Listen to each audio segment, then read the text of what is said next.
사랑하는 성도 여러분, 평안하셨습니까? 5월 16일 월요일 아침입니다. 함께 찬송가 406장 고난 내 영혼 편히 쉴 곳과 찬양하심으로 오늘의 말씀 시작하겠습니다.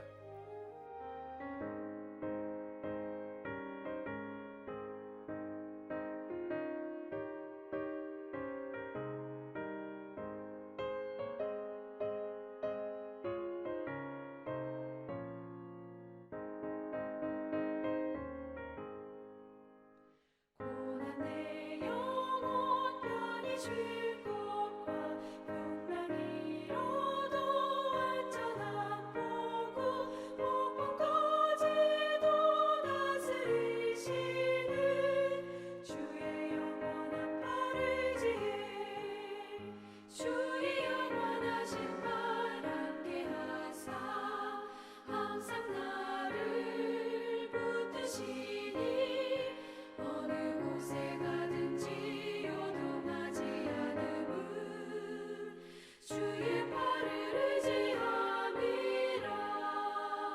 세상 친구들 나를 버려도 예수 늘 함께 동행함으로 주의 은혜가 충만하리니 주의 영원한 팔을 지혜 주의 영원하신 팔 함께 하사 항상 나를 붙드시니 어느 곳에 가든지 요동하지 않음은 주의 팔을 의지함이라.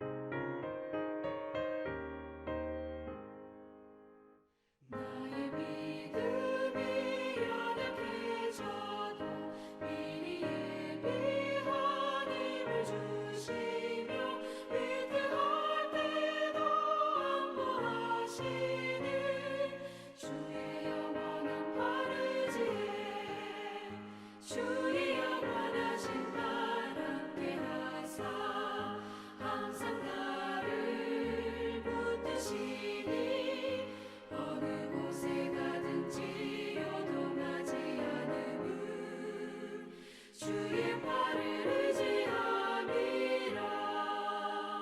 능지 못한 것 주께 없으니 나의 일생을 주께 맡기며 나의 모든 짐 대신 지시는 주의 영원한 팔을 지혜 주의 영원하신 팔 함께 하사 항상 나를 붙드시니 어느 곳에 가든지 요동하지 않음은 주의 팔을 의지함이라.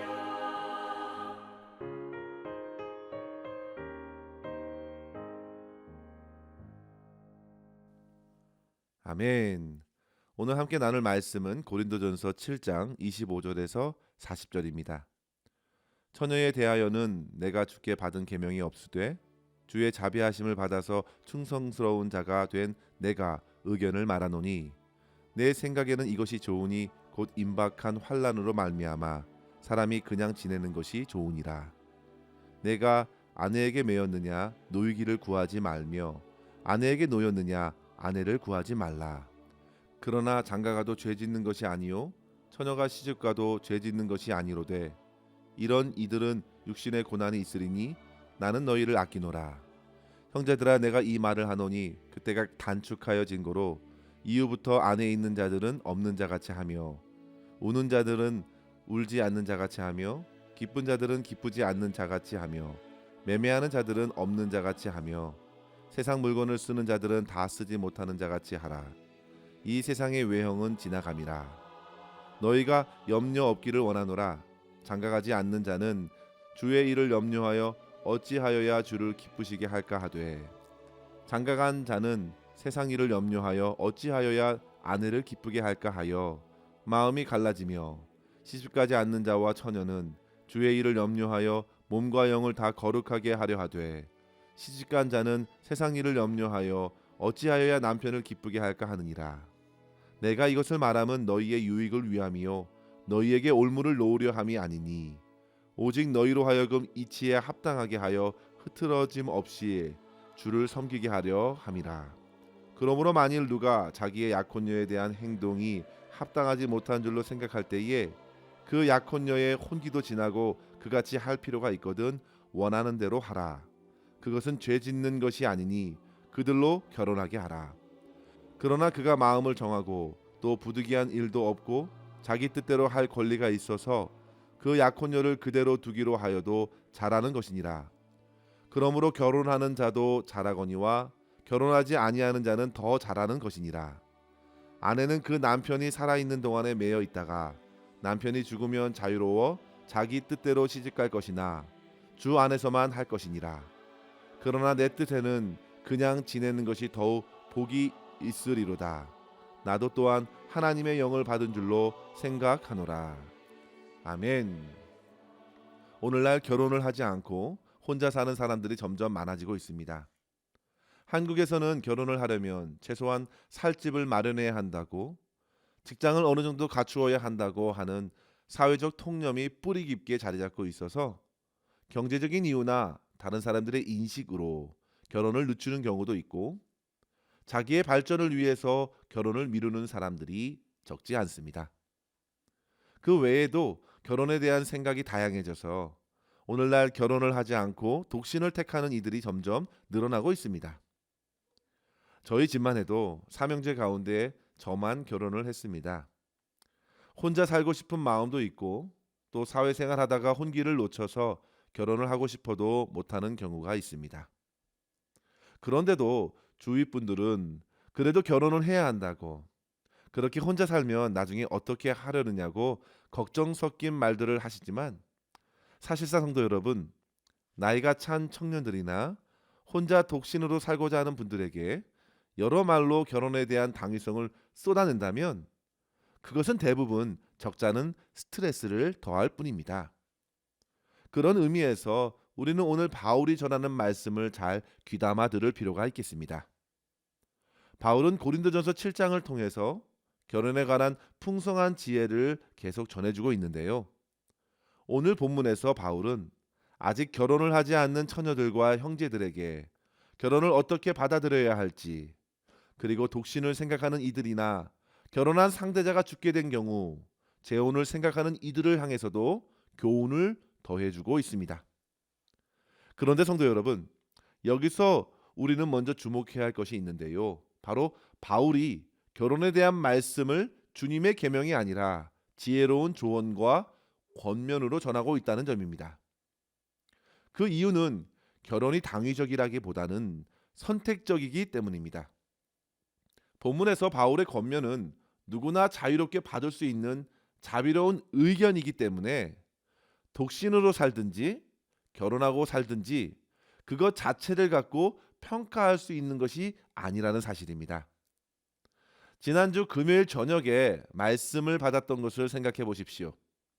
담임 목사님께서 결혼이나 독신이나 모두 주 예수 그리스도를 중심으로 하는 삶으로 이어져야 한다고 풀어주셨습니다. 오늘 말씀도 그와 맥락을 같이 하여 이해할 수 있겠습니다. 둘 다 어떤 것을 택하든 바울은 신앙의 원리를 중요시하고 있습니다. 그리고 덧붙여서 바울은 자기처럼 혼자 사는 것이 더 좋다고 권합니다. 성도 여러분, 다시 말씀드립니다. 독신으로 있든 결혼을 하든 말씀의 원리대로 선택하시되 믿음을 따라 행해야 합니다. 특히 바울은 자기와 같은 독신 생활을 통해서 믿음을 강조한 이유를 두 가지로 언급하고 있는데요. 우리는 각각 그 교훈들을 오늘 이 아침에 살펴보기를 원합니다. 첫째로 성도 여러분, 세상에 곧 임할 환난과 심판에 남겨질 믿음을 지키는 것이 가장 중요하다는 사실을 알아야 합니다. 본문 26절에 보시면요, 바울이 독신으로 사는 것이 좋다고 하는 이유를 임박한 환난이라 했습니다. 여기서 임박한 환난은 사방에서 몰려오는 환난과 핍박과 같은 어려움을 말하지요. 사람들은 지금도 참으로 살기 어렵다고 힘들다고 합니다. 그런데도 곧 다가올 더 큰 환난을 어떻게 맞이하려 하는지 바울은 묻습니다. 바울은 곧 더해질 환난에서 결국 31절의 하반절 말씀처럼 이 세상의 모든 외형은 다 지나갈 것인데, 그렇다면 그때에도 남겨질 신앙과 믿음을 끝까지 지키기 위해서라도 독신으로 거하는 것을 권하는 것이죠. 그만큼 시대가 악하여 믿음을 지키는 것에 큰 환난과 시험과 핍박이 따릅니다. 갈수록 세상은 믿는 자들을 뒤흔듭니다. 그래서 바울은 결혼을 하여 육신의 고난이 더욱 커져서 신앙을 저버리지는 않을까 지금 걱정하는 마음으로 권하는 것입니다. 지금도 힘들다고 하는데 심지어 피 흘리기까지 고난을 받아야 하는 환난 속에서 배우자를 지키기 위해, 자녀를 살리기 위해 주님을 믿는 신앙마저 버리는 데에 이르지 않기를 바라고 있는 것입니다. 그러면서 바울은 자기의 권면을 따르지 않고서 결혼을 하더라도 그것은 죄가 아니라고 했습니다. 그저 그만한 육체적 고난을 감수하라는 것입니다. 사랑하는 성도 여러분, 바울의 관심은 결혼 그 자체에 있지 않고 바로 성도들의 믿음에 있습니다. 앞서 결혼을 하라 했을 때에도 음행으로 죄를 짓고 주님에게서 멀리 떨어지는 것보다 차라리 결혼을 통해 유혹을 이기라고 말씀하셨죠. 바울은 항시 주님을 향한 성도들의 믿음을 지킬 것을 권합니다. 그 이유는 그 믿음이 끝까지 남기 때문입니다. 바울은 당시 로마의 강력한 압제 속에서 그리스도인들을 향한 큰 핍박을 예견할 수 있었습니다. 그런 상황 속에서 가정을 이루게 되면 더 큰 아픔을 겪게 될 것이라고, 고난을 감당하기 버거울 것을 말씀하고 있는 것이죠. 그리고 동시에 그런 시대적 환난을 통해서 바울은 궁극적으로 모든 인생에게 곧 임하게 될 영원한 심판을 준비해야 한다는 사실을 보여주고 있는 것입니다. 29절의 말씀에 보시면요, 그때가 단축하여졌다고 했습니다. 그만큼 인생의 외형이 모두 다 지나갈 심판이 가까이 왔음을 본 것입니다. 그렇기 때문에 안에 있는 자들에게는 없는 자와 같이, 우는 자들은 울지 않는 자와 같이, 기쁜 자들은 기쁘지 않는 자와 같이, 매매하는 자들은 그렇지 않는 자와 같이 행동하라고 하였습니다. 이것은 세상의 어떤 것들에 대해서 자기의 마음을 묶어두지 말라는 것입니다. 아내에게 마음을 빼앗기지 말고 차라리 아내가 없는 것처럼, 지금의 기쁨도 마치 없는 것처럼 여기고 그렇게 그날을 준비하라는 것이죠. 매매하는데 마음을 쏟지 말고 매매할 수 없는 것처럼 살며 준비하라는 것입니다. 이유는 한 가지입니다. 모든 것이 다 없어질 것이기 때문이죠.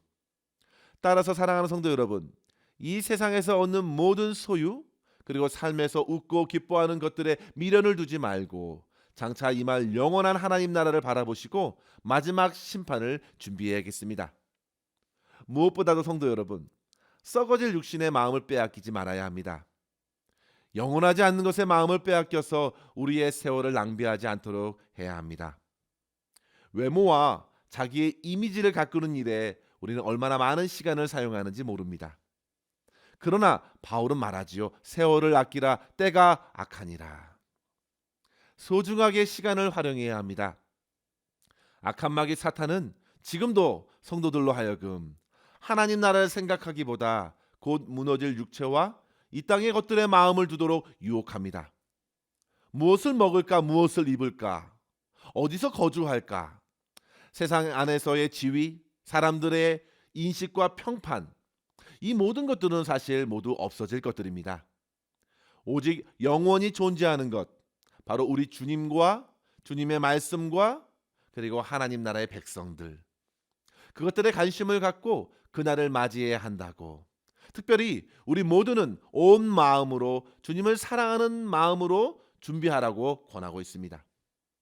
우리의 삶에서 주님 외에 다른 그 무엇에도 마음을 빼앗기지 않도록 바울은 독신을 강조하는 것입니다.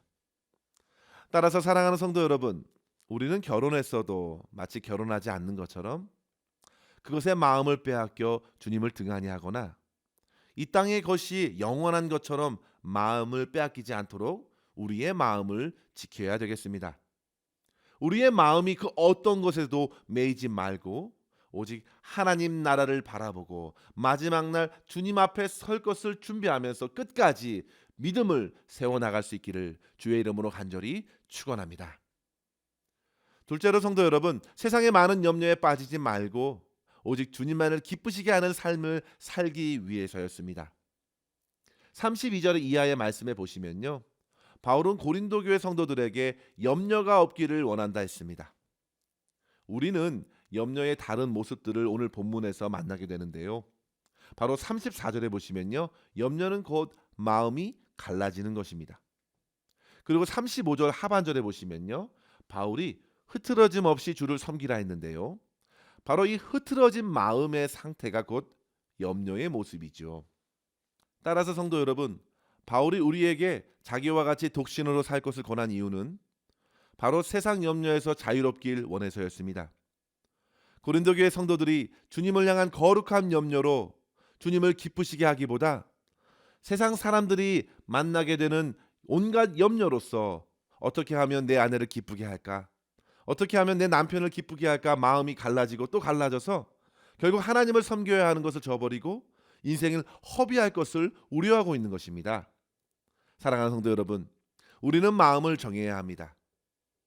예수님께서도 마가복음 4장에서 씨 뿌리는 자의 비유에서 가시떨기의 마음을 가진 사람에 대해 말씀하시길, 세상의 염려와 재리의 유혹과 기타 욕심이 들어와 말씀을 막아 결실하지 못한다고 하셨습니다.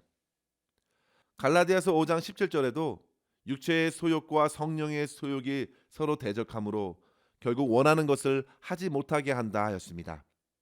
성도 여러분, 우리는 주님을 향하여 두 마음을 품지 말고 오직 이치에 합당하게 생각하여 주님을 기쁘시게 하는 섬김으로 살아가야 되겠습니다. 이러한 삶을 위해서 바울은 지금 독신을 권하고 있는 것입니다. 이것은 분명 오늘날 많은 사람들이 다른 사람들과 얽매이는 것에 벗어나 오직 자기의 안위와 자유를 누리기 위해 독신을 고집하는 것과는 다른 것입니다. 성도 여러분, 독신을 택하든 결혼을 택하든 중요한 것은 무엇을 위한 것인지 생각해야 합니다. 그것이 하나님을 더욱 잘 섬기는 것이라면 결혼을 택할 수도 있겠습니다. 창세기 2장에서 보시면요, 아담이 홀로 있을 때에 하나님께서 보시기에 좋지 못하였다는 사실은 그만큼 아담에게 있어서 하와는 서로 합력하여 하나님의 선하신 뜻을 함께 이루어가면서 하나님을 기쁘시게 하는 동역자라는 사실을 기억해야 합니다. 사랑하는 성도 여러분, 결혼과 독신 어떤 것을 선택하든 모든 그리스도인들은 장차 임할 하나님 나라를 바라보고 하나님 나라를 준비하는 백성으로서 이 땅에서 최선을 다해 살아가야 될 줄 믿습니다. 또한 동시에 마음을 다른 것에 빼앗기지 말고 모든 삶의 여정 속에서 한 마음으로 주님을 기쁘시게 섬기는 참된 예배자의 삶을 살아감으로써 오직 하나님께 영광 돌릴 수 있는 삶을 살아가야 될 줄 믿습니다. 이러한 은혜를 오늘도 풍성히 누리실 수 있기를 주의 이름으로 간절히 축원합니다. 기도하겠습니다. 사랑해 주님 감사합니다. 오늘도 주님의 말씀으로 우리의 마음을 밝혀주심에 감사합니다. 하나님 아버지, 저희에게 사랑하는 배우자와 가정을 허락하여 주심에 감사합니다. 우리가 결혼을 하여 가정을 이루든 홀로 거하든 모든 상황 속에서 주님을 예배하는 삶을 살아갈 수 있도록 인도하여 주시옵소서. 무엇보다도 주님, 우리의 인생의 마지막까지 주님을 향한 믿음을 더욱 분명히 지킬 수 있도록 세상의 여러 가지 유혹과 욕심으로부터 우리의 심령을 지켜 주시옵소서. 이를 위해서 결혼이든 독신이든 오직 그리스도를 중심으로 생활하게 하여 주시고 모든 상황 속에서 오직 주님만을 의지하고 주님을 기쁘시게 하는 일에 더욱 힘쓰는 삶을 살아가게 하여 주시옵소서. 오늘도 우리의 모든 삶을 주님의 손에 의탁하옵고 우리 구주 예수님의 이름으로 간절히 기도하옵나이다. 아멘. 사랑하는 성도 여러분, 오늘도 주 안에서 승리하시기를 바랍니다. 감사합니다.